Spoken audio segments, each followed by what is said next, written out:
Hola, buenas tardes a todos los que nos ven. Estamos nuevamente aquí en nuestro segundo webinar propiciado por nuestra farmacia Biorenal. El día de hoy vamos a hablar de diabético a paciente que vive con diabetes. Porque esto es algo importante, si recordarán, el día de hoy es el Día Internacional de la Diabetes, entonces hoy estamos celebrando que nosotros que vivimos con diabetes y por qué no ser diabético a vivir con diabetes. ¿Por qué? Porque aunque pareciera la misma cosa, sí son cosas diferentes. En esta situación estamos en el entendido en que todo el mundo decimos, es que yo soy diabético. No, la diabetes es una enfermedad, ¿sí? Yo tengo que aprender a decir que yo soy una persona que vive con diabetes. ¿Por qué? Porque de esta manera yo puedo decir que sí tengo una enfermedad, que es una enfermedad que vive conmigo, pero no ella es la que me define a mí como persona. Simplemente que yo tengo una enfermedad con la que he aprendido a vivir, he aprendido a convivir y he aprendido a manejar. Por eso es la diferencia entre ser diabético y vivir con diabetes, porque son dos cosas bien diferentes, ¿sí? Entonces, ser diabético es como que estoy exponiendo ese estigma de que yo solamente soy alguien que tiene diabetes y que no soy una persona íntegra, completa y que tiene toda una razón de ser o de existir. Y yo no nada más me defino como alguien como diabetes, todos nos definimos como una persona en específico. Si yo soy, por ejemplo, Lisette, yo puedo ser una mamá, puedo ser una empleada, puedo ser un trabajador, puedo ser un médico, puedo ser una amiga, puedo ser una hermana, puedo ser una hija. Esa es la diferencia de yo decir soy diabético. Yo no nada más me voy a definir como una persona que tiene diabetes, ¿sí? Y eso es algo muy importante, sobre todo en este día que estamos en el Día Internacional de la Diabetes. Entonces, si tenemos alguna duda, les espero que en el chat, como lo hicimos la vez pasada, nos estén comentando lo que tengan de dudas. Entonces, nosotros siempre vamos a tener muchas formas de ver, de definirnos. Entonces, no sé, tenemos por ahí algún comentario o no tenemos algún comentario. Entonces, no es lo mismo ser diabético a vivir con diabetes. No es lo mismo.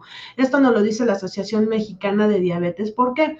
Porque de ser diabético es como decir, bye, yo soy una persona que solamente no tengo diabetes, ¿sí? Y no estoy apto para hacer algo más. Y entonces eso me va a generar a mí cierta depresión, me va a generar críticas, porque yo no me voy a definir nada más como que soy diabético, ¿sí? Tenemos ese estigma en México de que la persona con diabetes solamente es, ay, pobrecito, tiene diabetes, se va a morir de diabetes, cuando la realidad es que podemos ofertar mucho más de nosotros, ¿sí? Al nosotros decir quién soy yo y no solamente decir es que tengo diabetes. A nosotros yo vivo con diabetes, es que yo acepté mi enfermedad, yo acepté lo que yo soy, yo acepté en dónde estoy y cómo me voy a cuidar y que yo ya aprendí a conocer mi enfermedad y mi enfermedad no es la que me define a mí, yo me defino como una persona, pero que simplemente tengo una condición de salud que tengo que cuidar para mejorar y vivir en plenitud,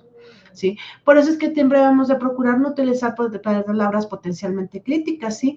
¿Por qué? Porque eso nos puede dar sentimientos de vergüenza o de culpa, porque muchas veces nos vamos a cualquier lugar y yo digo, no, mejor no digo que soy diabético porque ¿qué van a pensar de mí? No, no es eso. O sea, si yo tengo que aprender a vivir con mi diabetes es porque simplemente yo voy a decir, ok, yo tengo esta enfermedad, yo me voy a cuidar. Yo sé qué es lo que puedo hacer, qué es lo que no puedo hacer cuando tengo diabetes, cómo puedo cuidarme y qué situaciones tengo que mejorar para que yo me mantenga estable. Pero la diabetes no me define como una persona. Uh-huh. Entonces, por eso es que nuestros diálogos siempre deben de ser palabras positivas en que nos mantengamos basados en una fuerza, una motivación y una esperanza. ¿Por qué? Porque como les decíamos en la webinar anterior, si yo aprendo a llevar esos 7 pilares iniciales de que me puedan servir para poder llevar un buen control de mi diabetes no me va a controlar a mí, yo la voy a controlar a ella. Entonces mi vida va a ser mucho mejor, mucho más productiva, mucho mejor en control para mí mismo y en esa manera pues entonces yo voy a tener esa motivación, esa esperanza de que todo va a ir fluyendo y va a ser en una forma correcta. Ajá. Entonces por eso no es lo mismo ser diabético a vivir con diabetes. ¿sí? Entonces, aquí esa es la importancia de decir, ok, pues yo sí vivo con diabetes, pero yo aprendo a cuidarme en mi salud. Entonces, en este Día Internacional de la Diabetes es muy importante conocer esa diferencia. ¿Por qué? Porque de esta misma manera yo puedo saber, decir, ok, yo aprendí a conocer mi enfermedad, yo conozco que tengo una enfermedad, yo sé qué complicaciones me puede dar, pero también sé cómo me debo de cuidar. ¿Sí? Entonces, de esta manera, pues vamos a hablar un poquito de lo que es el plato del buen comer. Lo habíamos platicado que íbamos a ver que el plato del buen comer o del bien comer, como también se maneja, pues está aprobado y se divide en tercios. Viendo la imagen, lo que nosotros estamos viendo es un plato donde nosotros lo vamos a dividir en tercios. ¿Sí? Un tercio tiene que ser exclusivamente verduras y frutas, donde prácticamente un sexto es de verduras, un sexto es de frutas. Y esas son las porciones que yo voy a obtener dentro de mi plato del buen comer. Una tercera parte van a incluir todos los cereales y las cereales que son, por ejemplo, como la tortilla, el pan, el maíz, la papa, pues las pastas, porque luego pensamos, no, pues yo como pasta y no pasa nada si yo me como una papa. No, porque entonces ahí ya estamos aumentando nuestra ingesta de cereales. Y en otra porción tenemos lo que son las leguminosas y los productos de origen animal. Entonces, donde ahí entramos, porque luego, ¿qué pasamos? Nos comemos un bistezote, pero le echamos frijoles. Y entonces ahí desbalanceamos nuestra porción, porque a lo mejor en esta porción de la proteína tuvimos nuestra cantidad de proteína adecuada, pero a eso también le agregamos frijoles. Entonces, en vez de volverse un tercio de nuestro plato, lo volvimos la mitad. ¿Sí? Y entonces todavía le agregamos tortillitas, que habitualmente en México pues comemos con tortilla y nos comemos nuestras tortillitas, pero aparte de nuestras tortillitas le ponemos arroz. Entonces esto es lo que nos genera el problema de que realmente nosotros ahí ya estamos aumentando nuestras porciones. Entonces, ¿cuál es el tamaño ideal de un plato? El tamaño ideal de un plato son 22 centímetros nada más, que es el plato extendido normal plano, porque el hondo tiende a tener porciones mucho más profundas. Entonces, en nuestro plato de buen comer, lo que nosotros siempre tenemos que hacer es poner en el plato, lo partimos en tres y en esa parte vamos a dividir. Yo les digo, la recomendación es pueden poner hasta un tercio completo de verduras y va a ser un balance perfecto sin que necesitemos tener que tener nuestras frutas. Y nuestras frutas las podemos dejar en las colaciones para que no haya un desbalance de nutrientes. Uh-huh. De esa manera nosotros podemos obtener un plato del buen comer en forma correcta y balanceada. Y en otra parte nuestras porciones de lo que son cereales. Pero aquí hay que tener cuidado con los cereales. Si yo voy a comer papa, no puedo comer tortillas. Si yo como papa o camote, yo no puedo comer arroz o no puedo comer pastas de ningún tipo. Ajá. Y por ejemplo, ahí viene la trampa. Si yo me preparo un espagueti con crema, entonces yo estoy metiendo también una porción de producto de origen vegetal, de producto animal. Entonces, de esta manera yo lo que estoy haciendo es un plato que va a tener una porción de alimento desbalanceada. Entonces, si yo voy a comerme una sopa, ¿sí? Por ejemplo, un espagueti con crema, entonces mi cantidad de proteínas tiene que bajar. Yo tengo que reducirla de un tercio a un octavo para que de esta manera yo no me exceda en nutrientes, ¿sí? Entonces, si yo le pongo quesito, también entra dentro de ese tercio que va en el apartado de alimentos de producto de origen animal. Entonces, ahí es donde tenemos que tener cuidado. Si nos damos cuenta, nuestro plato del buen comer tiene tres colores, lo que es el verde en la porción arriba, que son alimentos sanos y saludables, que son alimentos que no vayan a ser procesados, o sea, frutas, verduras, que pueden ser crudas o cocidas, pero en una forma normal, sin ser procesadas. Luego tenemos amarillo, que son los cereales que son altos en carbohidratos y es donde tenemos que tener cuidado, porque estos carbohidratos son los que nos tienden a subir mucho los niveles de glucosa.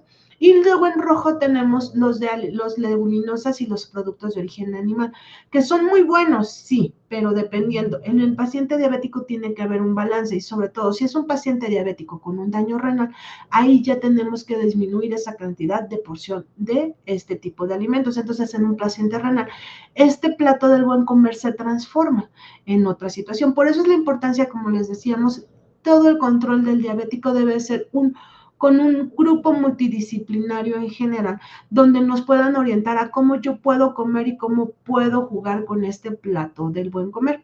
Ahorita nuestra audiencia, ¿alguien tiene una duda sobre cómo pudiéramos usar el plato del buen comer? Dolores nos pregunta, ¿cómo puedo ajustar mis platos? Por ejemplo, por ejemplo, decimos, tenemos un plato de 22 centímetros, que es el que todos conocemos como plato de comer o plato de servir, y ahí lo tenemos. Y entonces, en ese plato, lo que vamos a hacer, la parte de arriba, la tercera parte de arriba, vamos a poner verduras, como por ejemplo, ¿qué podríamos poner? Podemos poner, las verduras verdes son las más óptimas en cuanto a alimentación por la cantidad de nutrientes que nos pueden aportar y nos pueden aportar en fibra. Entonces, por ejemplo, podemos poner una rica ensalada de lechuga con espinacas, ¿sí? Y si yo, por ejemplo, quiero ponerle algo de leguminosas, yo le puedo poner ahí nueces o almendras y yo ahí estoy viendo bien realmente cómo podemos hacer nuestra porción de alimentos. Ok, nos puedes preguntarle a Sar, ¿qué tamaño es una porción? Dependiendo de qué nos queramos referir a una porción. Por eso estamos hablando del plato del buen comer. Si me dan 2 segundos, déjenme voy por un plato y les voy a explicar cómo es eso.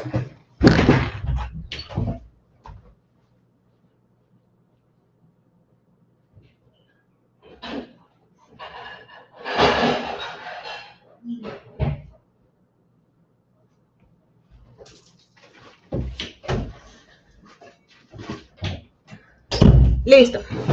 Aquí estamos con un plato, ¿sale? Un plato de cocina común y cualquiera, ¿sí? Donde lo que nosotros vamos a hacer es una línea imaginaria. Déjenme ver si se alcanza a ver con este plumón. Donde, si se dan cuenta, todo esto es el reborde que nosotros tenemos. Este reborde es el tamaño real que nosotros debemos de tener de nuestro plato, no es hasta afuera. Si se dan cuenta, la mayoría de los platos de todas las casas tienen un reborde. El plato ideal es este tamaño, hasta este reborde. Y entonces en esta parte yo voy a dividirlo así, en 3. ¿Sí? Y esta es la porción en que yo voy a comer. En esta porción, todo lo que entre en esta parte va a ser mi porción de verduras. ¿Sí? Entonces, más o menos se dice que en porciones, para que sea una forma fácil, es con las manos que nosotros vamos a determinar cómo hacerlo. 2 puños completamente llenos, esa es la cantidad de verduras que yo puedo consumir, que pueden ser lechugas, espinacas, acelgas, y es una porción adecuada y perfecta para una alimentación correcta en cuanto a verduras, ¿sí? Ahora, ¿qué otra forma hay? El tamaño de la palma de mi mano es la cantidad de proteína que yo puedo consumir, ¿sí? Todos tenemos un tamaño de palma diferente. Entonces, pues ese es el tamaño de que nuestro cuerpo requiere realmente para una proteína. Ajá, ¿sí? El tamaño de la palma en crudo, porque luego decimos, sí, el tamaño de la palma, pero lo hacemos en cocido. Y en cocido, acuérdense que la carne reduce de tamaño. Entonces, el tamaño de mi mano es la cantidad que yo voy a consumir. Puño cerrado es el tamaño de mi fruta. Ajá, si se dan cuenta, pues puede ser una manzana, medio plátano, en base a la longitud. ¿Sí? Una taza de melón, de papaya, también puede ser óptima o ideal, ¿ok? La punta de mi pulgar es la cantidad de grasa que yo puedo ocupar, ya sea aceite vegetal, aceite de coco, aceite de oliva, esa es la cantidad, nada más. Que el tamaño de mi huella quede a la extensión del aceite. Entonces, por acá nos preguntaban, ¿y si yo puedo medir en porciones? Es mucho mejor. Los alimentos habitualmente se pueden medir por porciones dependiendo del alimento que nosotros queramos. Actualmente en Internet tenemos muchísimas opciones para buscar tablas de alimentos, ¿sí? Entonces, donde pueden hacer, como decir, y así lo ponemos, tabla de alimentos, y nos va a aparecer cómo podemos ver. Sí, déjenme ver si les puedo compartir un ejemplo de lo que es una tabla de alimentos en general, de lo que yo puedo consumir por día, ¿sí? Entonces, estoy buscando una que encuentre yo por tablas o por gramos o por tazas o por piezas. Ya encontré una. Déjenme decirle a mi staff que nos ayude, por favor, a compartir la tabla para que sepamos cómo puedo yo realmente ver hasta cuánto es lo que puedo yo consumir. Ok, de Yanira, si me puedes, ok. Ok, vamos, estamos en eso. Permítanme 2 segundos para que vean, porque sí, luego hay veces que esto es algo muy importante que nos cuesta como mucho trabajo, el decir cómo puedo medirlo, ¿no? Entonces, ahorita vamos, dice, por eso les decía, dice, por ejemplo, Armando nos pregunta, ¿cuál es la mejor forma para medir la porción de tortilla sin usar una báscula o con mi mano? Lo que les repito, ahí nos están poniendo, ya no lo están compartiendo más abajo, por favor, Dayanira, un poquito más abajo, más abajo, más abajo, ahí viene la tabla. Por ejemplo, ahí sí estamos dando cuenta, estamos viendo con qué frecuencia nos recomiendan cada grupo de frutas o verduras. Por ejemplo, las frutas nos las recomiendan cuando menos 3 veces al día por peso, si la queremos pesar, son de 120 gramos a 200 gramos por día. En caso de que queramos verlo, podemos puede ser una pieza mediana, por ejemplo, una manzana es una perfecta cantidad para una porción de fruta, ¿sí? Por ejemplo, en cerezas frescas o en fresas es una taza y en melón son 2 rodajas o igual a una taza de melón, ¿sí? Entonces, por ejemplo, si ustedes quieren, yo lo que les recomiendo mucho es comprar las tazas medidoras para que podamos ver cómo se pueden usar. Si se dan cuenta, las verduras mínimo se recomiendan 2 y puede ser un plato de ensalada variada, un plato de verdura cruda, un tomate grande o 2 zanahorias.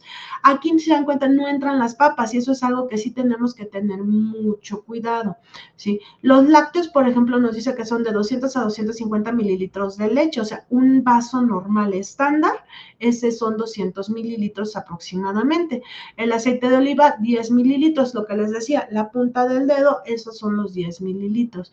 Panes o cereales, sí, pueden ser 3 o 4 rebanadas de pan Bimbo, preferentemente integral, ¿sí? O 30 gramos de cereal en el desayuno, o lo que puede ser que sean galletas Marías, que son de 5 a 6 piezas de galletas Marías. En cuanto al arroz, se dice que son de 60 a 80 gramos en seco, ¿sale? Entonces, de 60 a 80 gramos son media taza, para quien quiera saber cuánto me puedo comer de arroz, es media taza lo que se puede consumir de arroz en un día. Si es en granos de maíz, tiene que ser 150 gramos y ya que sean cocidos. Y las patatas es la papa, una pieza de papa al día. De frijoles se pueden de 60 a 80 gramos, que prácticamente igual viene siendo aproximadamente media taza de las que compramos para medir, las tazas medidoras, eso es lo que pudiéramos llegar a consumir de leguminosas. Y en pescado tenemos ahí un poco más de proporción. La proporción puede ser de 150 a 170 gramos. Lo que estamos hablando que es prácticamente un filete normal que nos preparan en la pescadería. ¿Ok? Y las carnes se recomienda entre 130 y 150 para tener un balance nutricional normal en una persona con un peso normal. Cuando de repente nosotros tenemos un problema de peso o de sobrepeso, la cantidad de proteínas se reduce a 90 gramos en crudo. Es importante esto, ¿sale? Por eso les digo, la forma es del tamaño de la mano. Yo les digo que otra forma de saber cuál es el tamaño de 90 gramos, que sería lo ideal en proteínas, es cuando vayan a la carnicería, del tamaño que les hagan un filete, la mitad. Esa es la porción en forma adecuada. Huevos es una pieza de huevo y frutos secos un puño o ración. Mi manita así y lo que me quepa aquí es lo que yo puedo usar de frutos secos. Muchas gracias, Denia Yanira. Entonces, hablando del plato del buen comer, regresamos. Entonces, estábamos diciendo que en esta parte podemos poner nuestra ensalada y la mejor forma de comer siempre es, yo voy a poner todo en el mismo plato. ¿Por qué? Porque visualmente yo voy a hacer que mi cuerpo empiece en saciedad. Entonces, en esa forma yo tengo en este plato mi porción de verduras, en esta porción voy a tener mis carnes aquí, ¿sí? Y en esta porción voy a tener mis leguminosas, mis cereales. Entonces, aquí en mis cereales yo tengo que valorar qué voy a comer. Si yo quiero comer tortilla, no puedo comer pastas, no puedo comer elote, no puedo comer bolillo, no puedo comer más que mi tortilla. Entonces, ¿qué es lo que voy a hacer? La porción por tortillas, por alimento, solamente son 2 tortillas. Ajá. Entonces, por lo que me preguntaban, ¿cómo le hago con las tortillas? Las tortillas solamente son 2 tortillas y son 60 gramos por 2 tortillas. Entonces, aquí yo voy a tener mi porción de tortillas. Aquí voy a tener, por ejemplo, mi bistec, que puede ir preparado, ¿sí? como yo lo quiera, asado, con verduras, en salsita, sí se puede. ¿Por qué? Porque lo que tenemos nosotros libres es esta porción de acá arriba, que son las verduras. ¿Sí? Aunque debe de ser una tercera parte, no pasa nada si yo como un poco de más, siempre y cuando sean verduras. Sí que pueden ser espinacas, acelgas, espárragos, nopales, sobre todo las de hoja verde son las que no nos aportan calorías. ¿Con cuáles tengo que tener cuidado? Con estas de acá, con mis cereales. ¿Sale?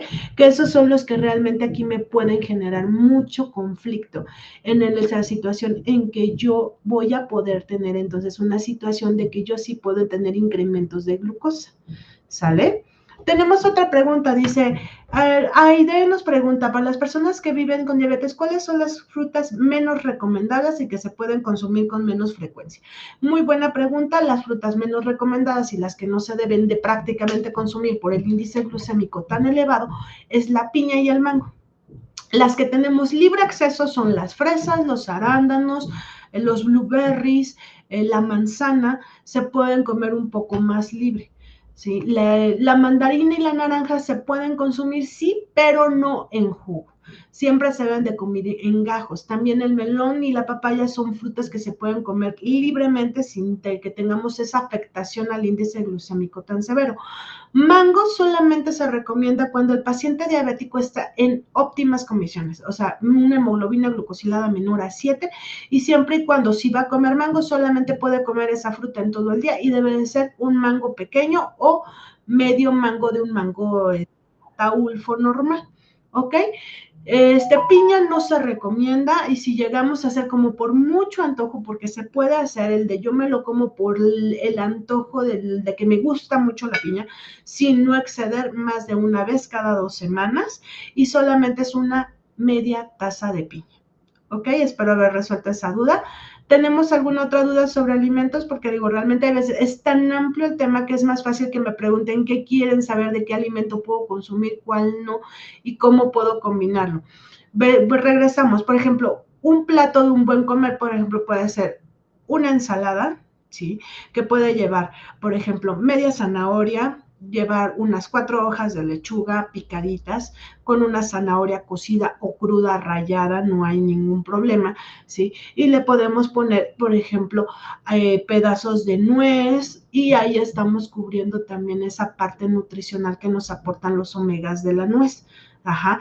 En la parte de nuestras cereales podemos consumir arroz, que preferentemente se recomienda o rojo o blanco, pero que no sea frito con exceso de aceite. Puede ser arroz al vapor y es mucho mejor. Y por ejemplo, de carne podemos hacernos un bistec a la mexicana y es una comida completa, llena, satisfactoria y que nos va a generar muy buena alimentación. Nos pregunta Brena Aurora, dice, en pacientes con enfermedad renal con anemia, ¿cuál es la cantidad de proteína que se debe de consumir? Dependiendo del estadio de la enfermedad renal, si es un paciente en estadio 5 en diálisis no se deben de exceder los 50 gramos de proteína, a pesar de que tenga anemia. Ahí se tiene que complementar más bien con una situación de suplementos alimenticios y con verduras altas y ricas en hierro, como cuáles, las espinacas, las acelgas son alimentos súper ricos en hierro. El betabel es muy rico en hierro, pero también el problema es que tiene mucho potasio, entonces en el paciente renal tampoco se recomienda que se consuma betabel en altas cantidades. Entonces, realmente por eso es la importancia de a veces acercarnos a nuestro nutriólogo para que nos haga un plan de dieta muy estructurado y muy especializado dependiendo a nuestras necesidades. ¿Ok? ¿Alguna otra duda que tengamos por el momento? Creo que vamos bien en el plato del buen comer. ¿Sí? Por ejemplo, pues ahorita ya les di un ejemplo de una comida. Ahora, vamos a poner un ejemplo de lo que podría ser un desayuno. Un desayuno saludable podemos incluir, por ejemplo, podemos agarrar chayotes, una taza de chayotes, ¿sí? Con un huevo puede ser estrellado o revuelto y puede ser una o dos tortillas y ese es un desayuno saludable. Para complementar podemos consumir, si no tenemos problemas con los lácteos, puede ser leche o preferentemente agua. Y eso, por ejemplo, es un desayuno saludable. También se puede ocupar como una cena saludable. ¿Ok? Bueno, pues vamos a seguir, creo que ya no hay dudas ahorita sobre el plato del buen comer, vamos a seguir sobre lo de la lectura de etiquetas que nos pedían la vez anterior. Si quieres ponnos pantalla completa. Entonces, ahí estamos con un ejemplo de lo que es un dato nutricional de una etiqueta, ¿sí? Entonces, ¿qué es lo importante en ver la dato nutricional? Primero, ver cuánto es la porción que nos va a proporcionar este alimento. ¿Sí? La porción de, por ejemplo, para este tipo de alimento nos dice que son 25 gramos y que el envase trae dos porciones. Entonces, si yo, por ejemplo, suponiendo, esta es una etiqueta, dice, tiene harina, tiene claras de huevo, entonces al parecer pareciera ser comida chatarra, la realidad. Ajá. Dice, Luna Peña nos pregunta, ¿cuánto es la cantidad ideal para consumir en el transcurso del día? Ok, miren, la realidad ese plato de buen comer se recomienda hacerlo en el desayuno, en la comida y en la cena en esas proporciones. Lo que debemos nosotros de comer es por lo menos de 3 a 4 veces verduras, de 3 a 4 veces fruta. Se puede consumir de 2 a 3 veces proteínas, ya sean de origen animal o leguminosas. Ajá, sin mayor problema. Y tenemos que por carbohidratos se puede consumir por lo menos dos porciones, o sea, dos tortillas por el desayuno, 2 tortillas en la comida, 2 tortillas en la cena, o una rebanada de pan integral en el desayuno, en la comida o en la cena, lo que sea nuestra predilección, pero vuelvo a lo mismo, si nosotros comemos sopa, nosotros ya no comemos tortilla ni comemos pan. ¿Ok? Tenemos una pregunta por Instagram, dice, ¿cómo se pueden controlar los líquidos si hay restricción? Por ejemplo, 300 mililitros en 24 horas, porque he visto que las verduras se inflaman y hacen retener líquidos. Ok, ahí es importante saber, cuando nosotros tenemos un paciente renal que tiene una restricción hídrica tan severa, como en este caso, uno de 300 mililitros, ahí nosotros como médicos nos basamos a la restricción de líquidos en base a la diálisis y a la hemodiálisis y el peso que queramos tener de nuestro paciente. ¿Cuál es la restricción? La restricción se debe de hacer del 70% de los líquidos que se ingieran para que le dejemos el 30% a los líquidos que nos dan los alimentos. Ajá. Entonces, por ejemplo, si tenemos unos 300 mililitros, el 70% serían 210 mililitros de agua que puede ingerir en forma líquida, incluyendo tés, incluyendo agua, incluyendo leche. ¿Ok? Entonces esa es la forma para que las verduras no generen. Ahora, ¿por qué las verduras se inflaman? No es tanto que retengan líquido las verduras. Hay verduras que por sí solas son productoras de gases. ¿Como cuáles? Los pepinos, las calabazas y las sandías son de las que principalmente son productoras de gases e inflaman. Entonces, si nosotros tenemos problemas de inflamación estomacal, sí deberíamos de provocar, de tener esa situación de disminuir nuestra cantidad de este tipo de verduras para que no tengamos esta situación. Y nos pregunta también que si la carne produce fibrina en la diálisis peritoneal. No, la fibrina que se produce en la diálisis peritoneal es por otro mecanismo completamente diferente, es porque simplemente la fibrina es una estructura que está dentro del líquido que se llama líquido intersticial, que es lo que está entre las células. Entonces, con la misma diálisis peritoneal se produce esa fibrina. La cantidad de proteína no nos va a afectar la cantidad de fibrina que provoquemos con las diálisis. ¿Ok? A ver, creo que tenemos por ahí otra pregunta. En México siempre consumimos tortilla. ¿Cuál es la mejor cantidad para no exceder en este grupo de alimenticio? La realidad es que solamente está recomendado 2 tortillas en el desayuno, 2 tortillas en la comida y 2 tortillas en la cena. Pero si yo no las como en el desayuno, yo no las como en la cena, no pasa nada. Pero yo no me puedo comer las 6 tortillas juntas. Esa es nuestra realidad. ¿Por qué? Porque la tortilla tiene muchísimo problema en índice glucémico. Entonces, si yo no me las comí en la mañana porque digo, me las voy a comer con la comida, mi índice glucémico en la comida se va a elevar. Entonces, ahí es donde nosotros tenemos que evitar esta situación. Siempre debemos solamente, son 2 en cada alimento. ¿Para qué? Para que nuestro índice de glucosa no se dispare. ¿Sale? Espero haber contestado esa pregunta. Luna Peña nos pregunta, y en cuanto a agua, he escuchado que es igual si se toma de más, hace mal. Ok, la realidad es que sí tenemos alguna patología que se llama choque hídrico, que es por sobreexceso de agua en la alimentación, pero la realidad es que se sabe que la cantidad estimada de agua que podemos consumir por día va de 50 a 75 mililitros por kilo de peso al día. Entonces, por arriba de los 100 mililitros por kilo de peso de día, entonces ya podemos entrar en lo que es a un problema de sobreingesta de líquidos. La recomendación diaria habitualmente ronda entre los 2 litros a los 3 litros diarios sin mayor problema. También depende de cuándo son nuestras condiciones de climáticas. Si hace mucho calor, nuestro cuerpo nos va a necesitar y nos va a pedir que tomemos agua. ¿Ok? Entonces simplemente tenemos que aprender a distinguir si lo que yo tengo es hambre o es sed, porque muchas de las veces sentimos hambre, pero no es hambre, es nuestro cuerpo diciéndonos, oye, no has tomado la suficiente agua.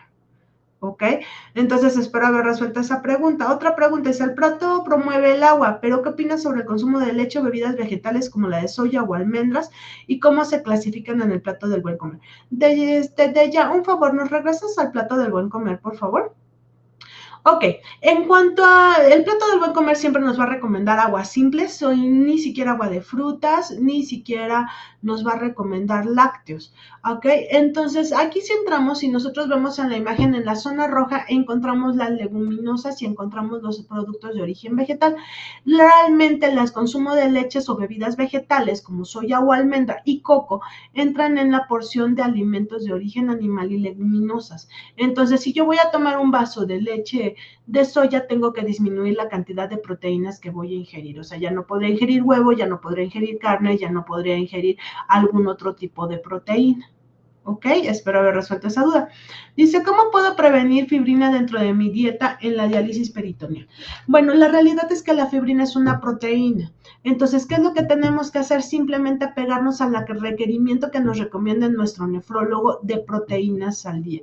¿Cómo lo puedo hacer? Preguntándole a mi nutriólogo específicamente que me ponga una dieta balanceada que sea baja en proteínas. Sobre todo con ese paciente renal está prohibido las carnes de puerco, la carne de borrego, el conejo y la carne de res. Lo único que pueden consumir es pollo o pescado porque se ha visto que son los mejores para evitar el incremento abrupto de fibrina en general. ¿Ok? Entonces, espero haber resuelto esa duda por el momento. Entonces, ¿alguna otra duda tenemos por el momento?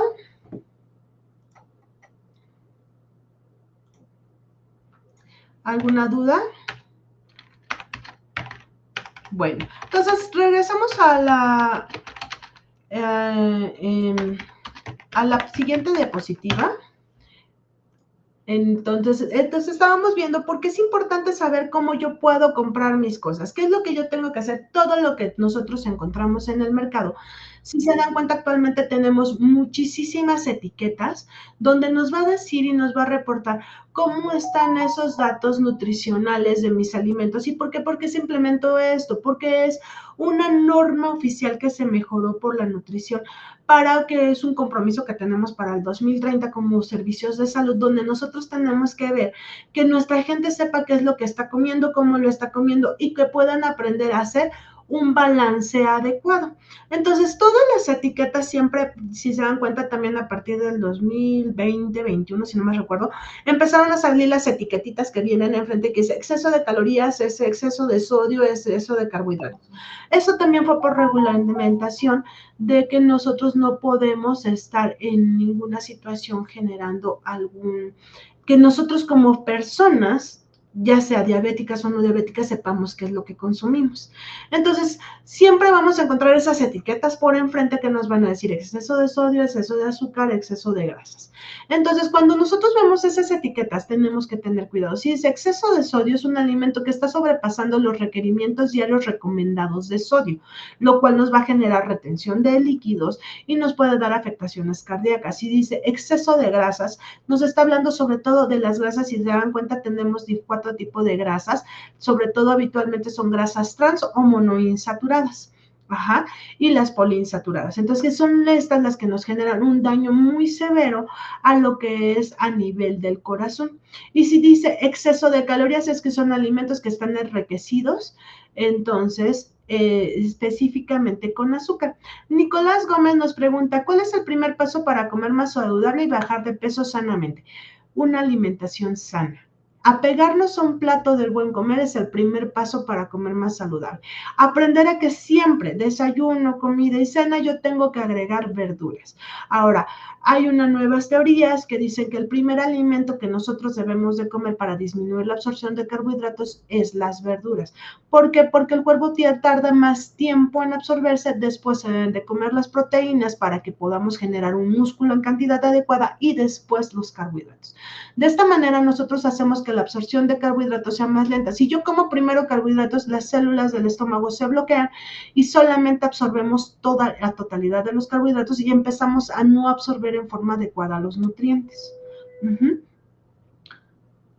Ok, dice, diálisis peritoneal etapa 5. Si hay proteína en la orina, ¿esto es malo? La realidad es que en la diálisis peritoneal, cuando nosotros ya estamos en una etapa 5 o en diálisis, las proteínas ya van a ser parte normal de nuestra orina en los pacientes que siguen orinando. ¿Por qué? Porque simplemente el riñón deja de metabolizar esas proteínas y entonces todo ya no lo filtra, no lo absorbe, no lo produce para que nosotros podamos volverlo músculo o nutrientes. Y por eso es que también nos da anemia. Es normal que el paciente renal en diálisis peritoneal va a tener mucho esta situación de que tengamos proteínas en la orina. Otra pregunta es, dice, ¿cómo evitar la acidez que no va con nada con la diálisis peritoneal? Evitando los irritantes, evitando los ayunos prolongados. México, lamentablemente, somos gente que sabemos que nos encanta la comida picosa.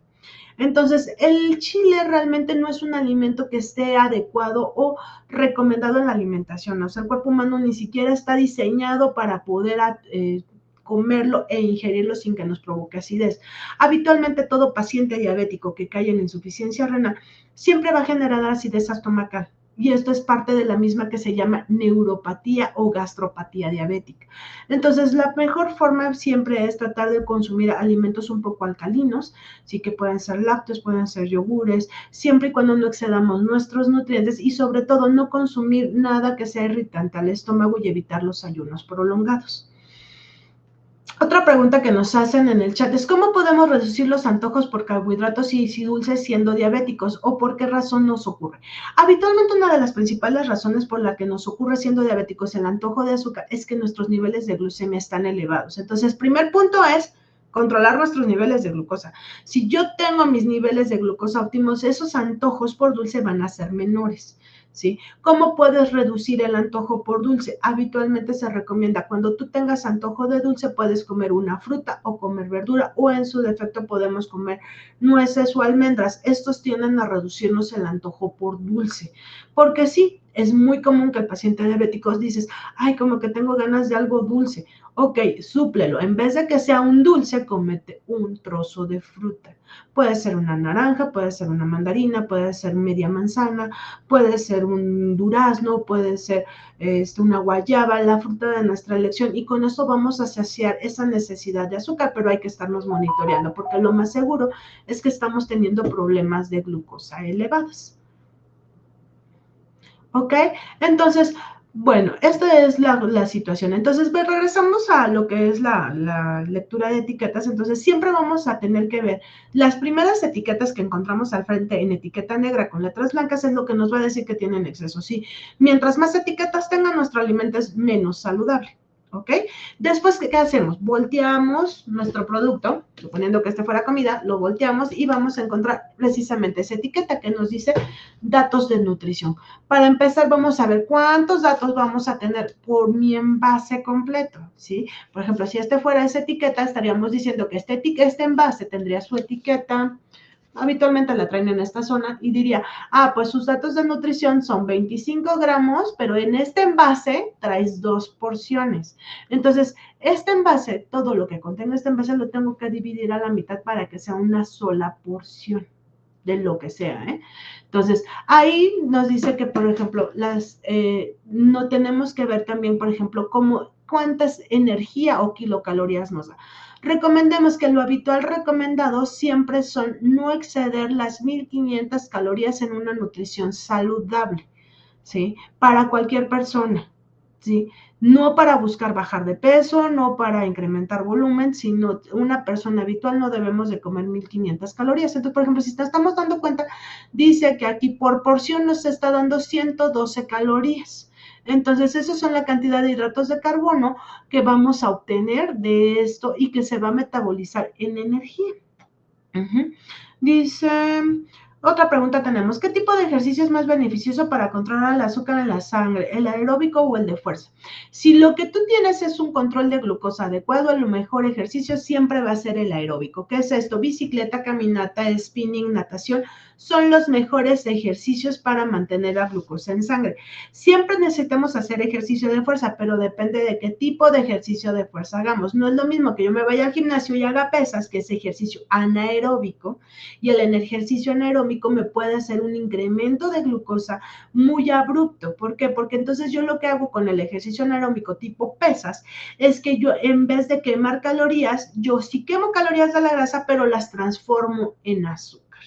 Ajá. Entonces, ahí es donde viene el problema de las elevaciones de glucosa. Si yo voy a empezar a hacer pesas, para primer punto, yo tengo que tener una glucosa controlada. Ya lo habíamos platicado, que mi glucosa en ayunas esté en menos de 130, que mis glucosas después de comidas no excedan de los 180. Y entonces yo sí podría hacer pesas, pero ¿con qué condiciones? Yo me tendría que monitorear previo al hacer el ejercicio y a los 10 minutos de haber terminado el ejercicio para ver que yo no tenga esos incrementos de glucosa súbitos que me puedan provocar un daño. Pero el mejor ejercicio siempre va a ser aeróbico. ¿Qué ejercicios de fuerza podemos realizar para que yo pueda tener un control óptimo de mi glucosa? Bandas de resistencia, ejercicios de resistencia, por ejemplo, sentadillas. El HIIT es un excelente ejercicio para las personas diabéticas porque son ejercicios, pero siempre y cuando tengamos lesiones de columna o de rodillas, que son ejercicios de alto impacto, ¿sí? Donde lo que vamos a hacer es sentadillas, desplantes, lagartijas, sin peso, ¿ok?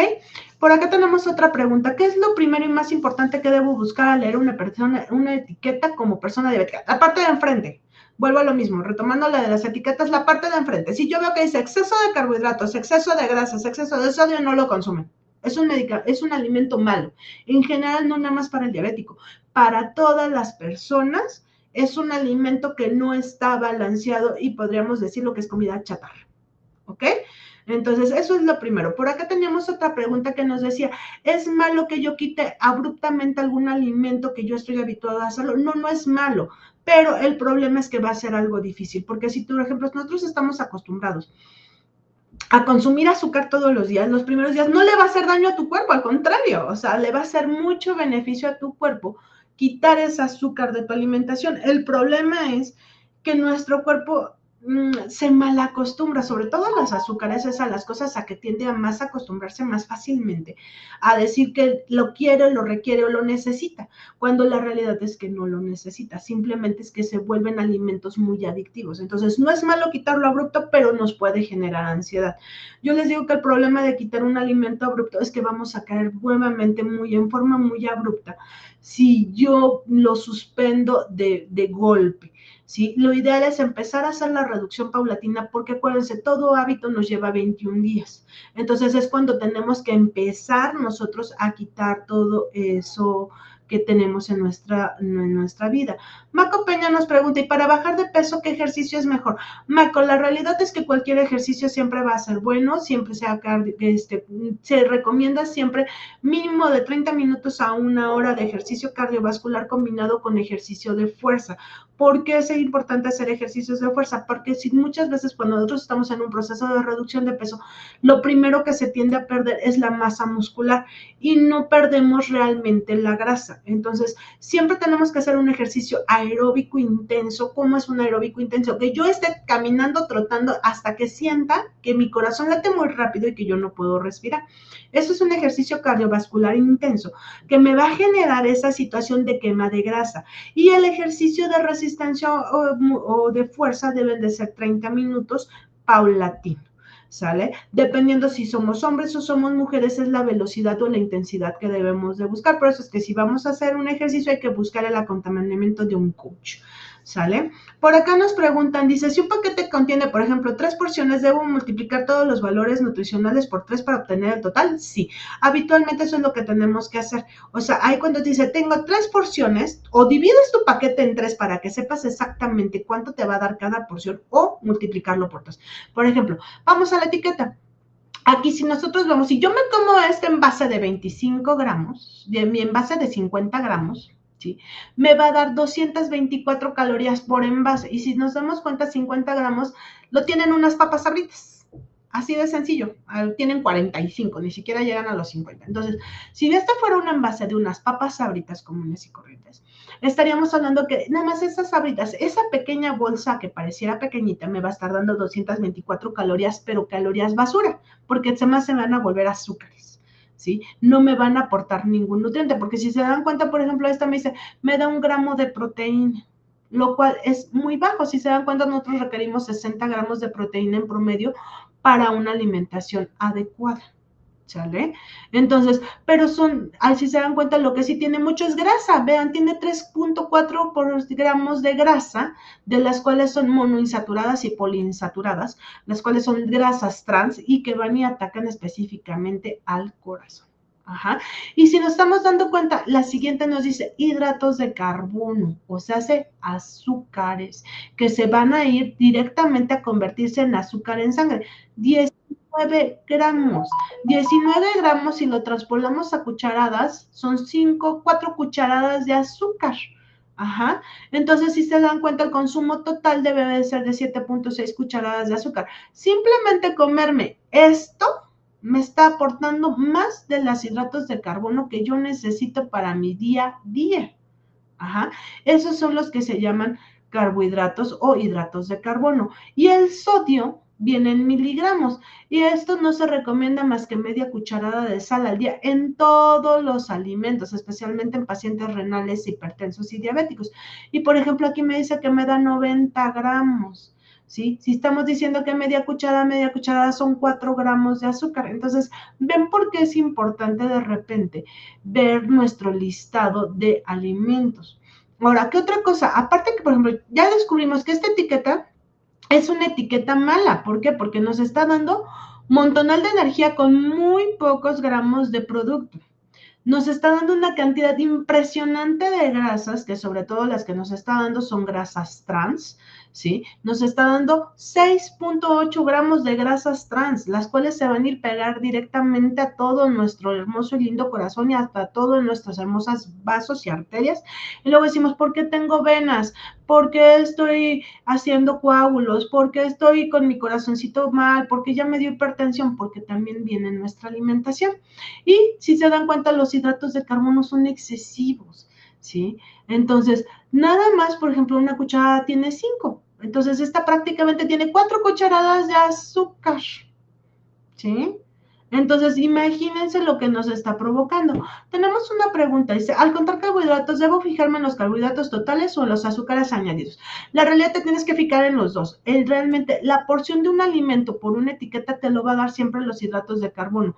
Las etiquetas tratan de ser lo más viable posibles para que nosotros entendamos, pero todo lo que tenga azúcar añadido es un alimento que si tú lo que quieres es contar tienes que suprimirlo de tu alimentación. Los azúcares añadidos son muy malos para el organismo porque habitualmente es azúcar que tiene en exceso. O sea, y te lo transforman como azúcar añadido para mentirnos en que, o te azúcar añadida, pero volteas la etiqueta y trae hidratos de carbono. Porque los hidratos de carbono vienen distribuidos en diferentes porciones, tanto en el propio azúcar del propio alimento como en lo que le añaden. ¿Me explico? El azúcar añadida se habla del azúcar refinada que le están aumentando como aditivo para que tenga sabor. Y los carbohidratos totales son los carbohidratos que el propio alimento por sí solo nos va a dar. Entonces sí tenemos que contar los dos, no nada más los carbohidratos totales. ¿Ok? Espero haber resuelto esa duda. Dice, ¿qué opinas sobre dietas específicas como la cetogénica, el ayuno intermitente o la paleolítica? ¿Son sostenibles a largo plazo para la mayoría de las personas? No, la realidad es que ninguna dieta es sostenible a largo plazo. Las dietas cetogénicas tienen el gran problema de que pueden generarnos problemas de insuficiencia renal a largo plazo. Entonces, no son recomendables. ¿Por qué? Porque los que no saben de lo que es una dieta cetogénica, la dieta cetogénica es una dieta donde vamos a tener altas cantidades de proteína, pero si nosotros empezamos con altas cantidades de proteína, el riñón no logra depurarlas y eso nos va generando daño renal. El ayuno intermitente, el problema del ayuno intermitente es que hacemos que el cuerpo empieza a entrar en un metabolismo de defensa. Perdón.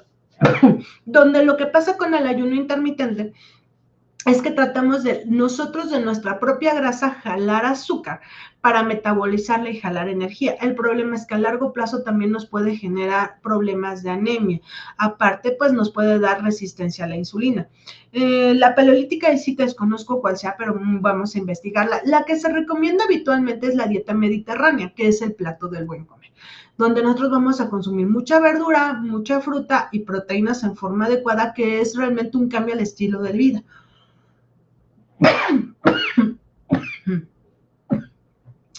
Nos preguntan, una persona que es sana y sigue una dieta equilibrada, ¿puede tomar suplementos o necesita algún otro tipo de suplementos? La realidad es que en los suplementos alimenticios, los únicos que sí son muy recomendados son los omegas y lo que son el magnesio. ¿Por qué? Porque se ha visto que realmente ya nuestros alimentos ya están muy encarecidos en eso. Todos los demás suplementos vitamínicos no tienen razón necesaria de ser, a menos que tengamos alguna enfermedad donde tengamos una deficiencia de absorción. Nosotros, pues la realidad es que todos los nutrientes, todas las vitaminas, todos los minerales, siempre los vamos a obtener de la alimentación. Lamentablemente ya el magnesio es uno de los elementos esenciales que por el abuso del consumo y producción de la tierra ya no está tan favorecido y también muchos de los insecticidas lo deterioran en los alimentos. Entonces los alimentos que sí se recomiendan son los magnesios, y los omegas. ¿Por qué? Porque habitualmente con la gran contaminación que tenemos, el omega siempre lo hemos obtenido a base del pescado. Y el pescado actualmente ya está muy contaminado también, entonces sí se ha visto que la disminución de la absorción del omega 3 y 6, que son cardioprotectores, se ve disminuido.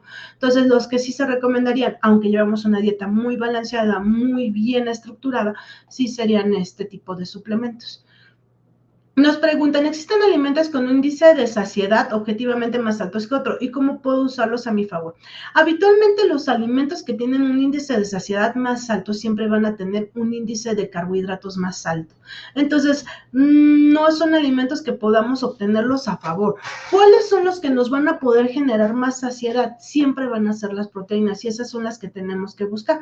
La carne puede ser, habitualmente la más recomendable es la carne de res, el pollo o el pescado. Para que nos generen saciedad. La realidad es que nosotros tenemos que acostumbrar a nuestro propio cuerpo a cómo alimentarse en una forma correcta y aprender a cómo saciar, porque muchos de los problemas, lo que les comentaba, nosotros confundimos sed con hambre. Y entonces eso nos genera mucho problema porque nosotros pensamos que yo tengo hambre y sigo con hambre, cuando lo que realmente mi cuerpo me está pidiendo es agua. Entonces, cuando yo recomendación siempre les digo, ¿cómo yo puedo saciar esta sensación de tener hambre? Siempre tomando agua. La recomendación que nos hacen habitualmente los nutriólogos es antes de empezar a comer alimentos, tomar un vaso de agua porque eso expande el estómago y nos crea una sensación de placer y de saciedad. Ahora quitamos la sed y ahora, ¿qué otra cosa es importante? Muchos que hacemos, comemos y devoramos, comemos rapidísimo, rápido porque no tengo tiempo. Nuestro centro de saciedad es de 20 minutos. Entonces, lo que yo tengo que hacer para que ese centro de saciedad se satisfaga, no es cómo me voy a comer al alimento, sino en cuánto tiempo me lo voy a comer.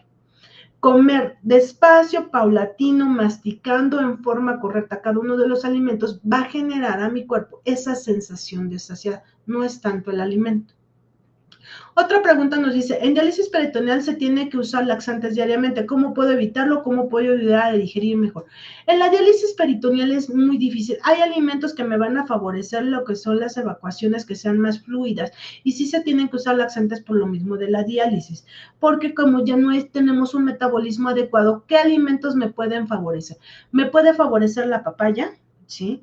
Me puede favorecer las ciruelas pasas, pero siempre y cuando no exceda yo la cantidad de mis frutas que yo puedo comer. La cantidad de papaya es una taza que se puede consumir como colación o en el desayuno o en la comida, siempre y cuando mis glucosas no estén altas. La ciruela pasa es muy buena, pero también mis niveles de glucosa tienen que estar bastante adecuados para poderla ingerir. La cantidad de ciruelas pasas que se pueden ingerir son 5 ciruelas pasas al día. Otra pregunta, Nicolás nos pregunta, ¿cómo puedo mantener mis nuevos hábitos alimenticios cuando viajo o como fuera de casa con frecuencia? Ahí sí es algo bastante difícil. Lo que tenemos que hacer nosotros es buscar comidas saludables. Actualmente pues ya tenemos muchos lugares donde nos pueden vender comidas saludables, aunque no las ponen en porciones muy, muy grandes. Ese es el gran inconveniente. Yo tengo que aprender a que donde yo vaya a tratar de conseguir un alimento que vaya más balanceado a como yo debo de comer, ¿sí? Todos tenemos que buscar opciones. Les digo que ventaja que tenemos en nuestro México hermoso es que la verdad es que nosotros podemos conseguir una cocina económica. Siempre va a haber una cocina económica. El mejor plato que ustedes pueden comer en una cocina económica es una pechuga asada con ensalada. Y así estamos cumpliendo con los nutrientes necesarios, ¿sí? Y piden sus 2 tortillitas y con eso hicieron una comida balanceada fuera de casa. Entonces, para que nosotros podamos mantener esos hábitos de comer en forma saludable, lo que siempre hay que evitar en la alimentación, pues son los capeados, los empanizados, lo frito, que pues como sabemos, pues lamentablemente en nuestro México hay muchísimo, ¿no? Tenemos, si vamos a encontrar 5 puestos de garnacha por un puesto de comida saludable, que eso es lo malo de nosotros los mexicanos en cuanto a alimentación.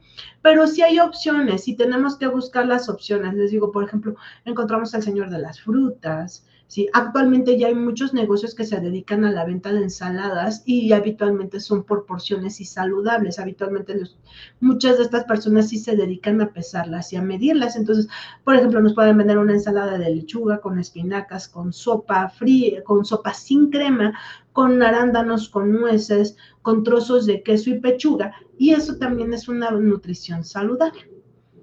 ¿Alguna otra pregunta más? Porque ya vamos un poco excedidos de tiempo. Dice, ¿qué papel juega el estrés en el desarrollo y el manejo de la diabetes?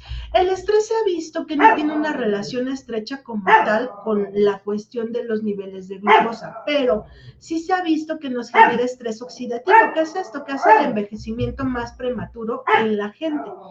Entonces, sí juega un papel importante porque deteriora a nivel celular las células de nuestro organismo, pero como tal un incremento al nivel de glucosa no. ¿En qué sí nos va a afectar el estrés? En que podemos empezar a comer por ansiedad. Y esa ansiedad nos puede generar que nosotros empezamos a comer más de lo que realmente necesitamos comer. Espero haber resuelto esa duda. ¿Alguna pregunta más para que podamos dar por finalizado nuestro chat del día de hoy? Perfecto, creo que ya no tenemos preguntas. Espero que haya quedado un poco más resuelto lo que es la lectura de etiquetas, qué es lo que debemos de tener cuidado con la lectura de etiquetas y cómo hacerlo. Les agradecemos a todos los asistentes por haber estado en este webinar, festejando el Día Internacional de la Diabetes. Les agradecemos a todos. Esperemos que les estén gustando esta serie de webinars que estamos haciendo de parte de nuestro patrocinador Biorenal con el consultorio de pie diabético tratamiento especializado. En el chat les van a compartir teléfonos de tanto de nuestra farmacia Biorenal como de nuestro consultorio de pie diabético. Las citas, recuerden, nosotros en el consultorio contamos con médicos especialistas en pie diabético, diabetólogos y también tenemos un nutriólogo, por favor. El webinar se va a subir al canal de YouTube de Río Renal para quien quiera verlo, compartirlo, compártanlo. Esta información pues es para que todo el mundo la conozcamos, sepamos, aprendamos y conozcamos más de la diabetes y que no nada más es una situación de que yo soy diabético, no, yo vivo con diabetes, pero tengo que aprender a cómo puedo tener una mejor vida y cómo mis familiares puedan tener una mejor vida para tener una calidad óptima en salud y poder evitar las complicaciones. Muchísimas gracias a todos nuestros asistentes por estar con nosotros, gracias a Biorenal por la invitación. Recuérdenos, ahí están, nos están poniendo nuestra página de Facebook, del consultorio de pie diabético, también nuestra farmacia Biorenal. Estamos a toda su disposición, los teléfonos nos los van a compartir. Cualquier duda, pregunta, pues pueden hacérnoslas llegar directamente también a los messengers del consultorio de pie diabético y estamos para servirles. Que tengan muy buena tarde a todos nuestros asistentes.